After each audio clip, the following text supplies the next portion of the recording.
ಎಲ್ಲ ಅಂತಂದಿರೋ ತಂಗಿದ್ದು ನಮಸ್ಕಾರ. ನಮ್ಮ ಕನ್ನಡದ ಬ್ಲ್ಯಾಕ್ ಚಿರತೆ ದುನಿಯಾ ವಿಜಯ್ ಅವರ ಸೂಪರ್ ಹಿಟ್ ಸಿನಿಮಾಗಳ ಲಿಸ್ಟು ಒಂದಷ್ಟುಗಳನ್ನು ನಿಮಗೆ ಮಾಹಿತಿಯನ್ನು ನೀಡ್ತಾ ಇದ್ದೀನಿ. ಮೊದಲಿಗೆ ಅವರು ನಾಯಕ ನಟನಾಗಿ ನಟಿಸಿದಂತಹ ಸಿನಿಮಾ ಯಾವುದಪ್ಪ ಅಂತ ಹೇಳಿದರೆ ಅದು Duniya one of the super duper hit cinema. 2006ನೇ ಇಸ್ವಿಯಲ್ಲಿ ಈ ಒಂದು ಸಿನಿಮಾ ತನ್ನದೇ ಆದಂತಹ ಛಾಪನ್ನು ಮೂಡಿಸಿತು.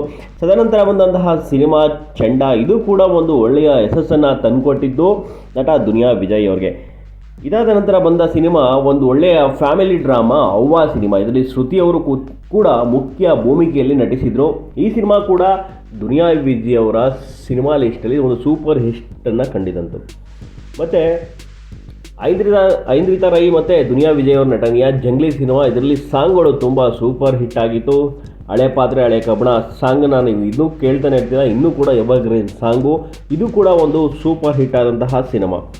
ತದನಂತರ ಒಂದಂತಹ ಸಿನಿಮಾ ಯಾವುದಪ್ಪ ಅಂತ ಹೇಳಿದ್ರೆ ವೀರಬಾಹು ಕೂಡ ಒಂದೊಳ್ಳೆಯ ಫ್ಯಾಮಿಲಿ ಡ್ರಾಮಾ ಲವ್ ಕಂಟೆಂಟನ್ನು ಇಟ್ಕೊಂಡು ಮಾಡಿದಂತಹ ಸಿನಿಮಾ. ಇದು ಕೂಡ ಸೂಪರ್ ಹಿಟ್ ಆಗಿತ್ತು. ಜಾನಿ ಮೇರಾ ನಾಮ್ ಪ್ರೀತಿ ಮೇರಾ ಕಾಮ್, ಇದು ರಮ್ಯಾ ಅವರ ನಟನೆಯ ಮತ್ತು ದುನಿಯಾ ವಿಜಯ್ ಅವರ ನಟನೆಯ ಒಳ್ಳೆಯ ಕಾಮಿಡಿ ಎಂಟರ್ಟೈನ್ಮೆಂಟ್ ಸಿನಿಮಾ. ಸಿಕ್ಕಾಬಟ್ಟೆ ಸಖತ್ತಾಗಿತ್ತು. ಇದರಲ್ಲಿ ರಂಗಾಯಣ ರಘು ಅವರ ಕಾಂಬಿನೇಷನ್ ತುಂಬ ವರ್ಕ್ ಆಗಿತ್ತು.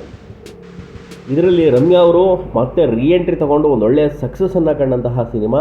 ರಮ್ಯಾ ಅವರು ಮತ್ತೆ ಒಂದಷ್ಟು ಸಿನಿಮಾಗಳನ್ನು ಮಾಡಲಿಕ್ಕೆ ನಾಂದಿ ಆಡಿದಂತಹ ಸಿನಿಮಾ ಯಾವುದಪ್ಪ ಅಂತ ಹೇಳಿದ್ರೆ ಜಾನಿ ಮೇರಾ ನಾಮ್. ಇದಾದ ನಂತರ ಬಂದ ಉತ್ತರ ಕರ್ನಾಟಕ ಶೈಲಿಯ ಒಂದಷ್ಟು ಸಿನಿಮಾಗಳನ್ನು ಮಾಡ್ಕೊಬೋದು. ಅದರಲ್ಲಿ ಜರಾಸಂಧ ಕೂಡ ಒಂದೊಳ್ಳೆಯ ಸಿನಿಮಾ. ಇದರಲ್ಲಿ ತಾಯಿ ಸೆಂಟಿಮೆಂಟು, ಒಂದಷ್ಟು ಕ್ರಿಮಿನಲ್ ಆ್ಯಕ್ಟಿವಿಟೀಸ್ಗಳನ್ನು ಇಟ್ಕೊಂಡು ಮಾಡಿರುವಂತಹ ಸಿನಿಮಾ ಯಾವುದಪ್ಪ ಅಂತ ಹೇಳಿದ್ರೆ ಅದು ಜರಾಸಂಧ.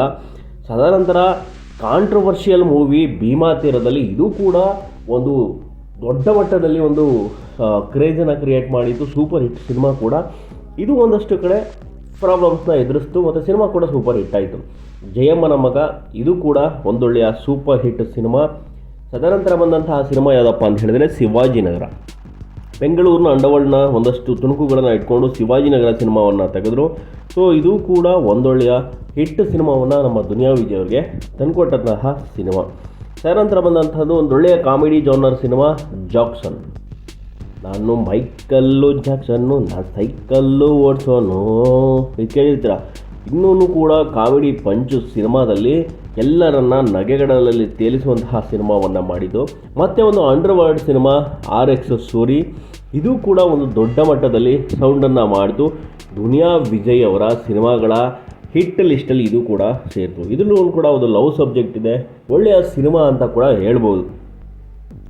ಈ ಸಿನಿಮಾದಲ್ಲಿ ಚೇತರಿಸಿಕೊಂಡಂತಹ ದುನಿಯಾ ವಿಜಯ್ ಅವರು ಮತ್ತೆ ಎಂಟ್ರಿ ಕೊಟ್ಟಿದ್ದು ಒಂದು ಒಳ್ಳೆಯ ಕಾಮಿಡಿ ಸಬ್ಜೆಕ್ಟು ದನಕಾಯಿ ಅವರು. ಯೋಗರಾಜ್ ಭಟ್ ಅವರ ನಿರ್ದೇಶನದಲ್ಲಿ ದನಕಾಯಿ ಅವರು ಸಿನಿಮಾದಲ್ಲಿ ಮತ್ತೆ ರಂಗಾಯಣ ರಘು ಒಂದಾದರು.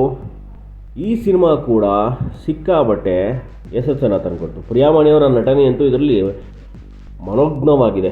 ದುನಿಯಾ ವಿಜಯ್ ಅವರ ನಟನೆ ಕೂಡ ತುಂಬ ಸೂಪರ್ ಆಗಿದೆ. ಕಾಮಿಡಿ ಕಚಗುಳಿಯನ್ನು ಇಡೀ ಸಿನಿಮಾದ ಉದ್ದಕ್ಕೂ ಕೂಡ ತಗೊಂಡು ಹೋಗ್ತಾರೆ. ತದನಂತರ ಬಂದಂತಹ ಸಿನಿಮಾ ಕನಕ ಕೂಡ ಒಂದೊಳ್ಳೆಯ ಹಿಟ್ ಸಿನಿಮಾ. ಇದರಲ್ಲಿ ದುನಿಯಾ ಅವರ ಬೇರೆಯ ವರ್ಷನ್ನು ಒಂದೊಳ್ಳೆಯ ಸೆಂಟಿಮೆಂಟು, ಹಳ್ಳಿ ಜೀವನದ ಕಥೆಯನ್ನು ಹೊತ್ಕೊಂಡಂತಹ ಒಂದು ಸಿನಿಮಾ ಕನಕ ಒಂದು ಹಿಟ್ಟಾಯಿತು. ಆದರೆ ಅವರು ಅಂದ್ಕೊಂಡ ಮಟ್ಟಿಗೆ ಇದು ನಿರೀಕ್ಷೆಯನ್ನು ಫುಲ್ಫಿಲ್ ಮಾಡಲಿಲ್ಲ. ನೆಕ್ಸ್ಟು ರಚಿತಾ ರಾಮ್ ಅವ್ರ ಜೊತೆ ನಟಿಸಿದಂತಹ ಸಿನಿಮಾ ಜಾನಿ ಎಸ್ ಪಪ್ಪ, ಇದು ಕೂಡ ಕಾಮಿಡಿ ಸಬ್ಜೆಕ್ಟು. ರಚಿತಾ ರಾಮ್ ಅವರು ಮತ್ತು ದುನಿಯಾ ವಿಜಯ್ ಅವರ ಮೊದಲನೇ combination cinema Johnny yes papa. ಇದರಲ್ಲಿ ಕೂಡ ಕಾಮಿಡಿ ಕಚಗುಳಿಯನ್ನು ತಂದುಕೊಂಡಂತಹ ಸಿನಿಮಾ. ನೆಕ್ಸ್ಟು ಇವರು ಹೆಜ್ಜೆ ಇಟ್ಟಿತ್ತು ಅಂಡರ್ವರ್ಲ್ಡ್ ಸಿನಿಮಾಗಳಿಗೆ.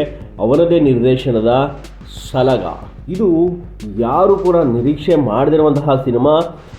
ಕೊರೋನಾದಂತಹ ಸಂದರ್ಭದಲ್ಲಿ ಥಿಯೇಟರ್ಗೆ ಜನಗಳನ್ನು ತಂದು ಕೂರಿಸಿದಂತಹ ಕನ್ನಡದ ಮೊಟ್ಟ ಮೊದಲ ಸಿನಿಮಾ ಯಾವುದಪ್ಪ ಅಂತ ಹೇಳಿದರೆ ಅದು ಸಲಗ ನಂತರ ಅವರು ಹಿಂದೆ ತಿರುಗಿ ನೋಡಲೇ ಇಲ್ಲ. ಭೀಮಾ ಅವರದೇ ನಿರ್ದೇಶನದ 2ನೇ ಸಿನಿಮಾ ಮತ್ತು ಈಗ 3ನೇ ಸಿನಿಮಾ ಲ್ಯಾಂಡ್ಲಾರ್ಡ್. ಇದು ಕೂಡ ಒಂದು ಕಾಟೇರ ವರ್ಷನ್ ಇದ್ದರೂ ಕೂಡ ಈ ಸಿನಿಮಾ ಕೂಡ ಒಂದೊಳ್ಳೆಯ ಬ್ಲ್ಯಾಕ್ ಬಸ್ಟರ್ ಹಿಟ್ ಆಯಿತು. ಸೊ ದುನಿಯಾ ವಿಜಯ್ ಅವರ ನೆಕ್ಸ್ಟು ಸಿನಿಮಾಗಳು ಅವರೇ ಅನೌನ್ಸ್ ಮಾಡಿರುವಂತಹ ಕೆಲವೊಂದಷ್ಟು ಸಿನಿಮಾಗಳ ನಿರ್ದೇಶನದಲ್ಲಿ ಬ್ಯುಸಿಯಾಗಿದ್ದಾರೆ.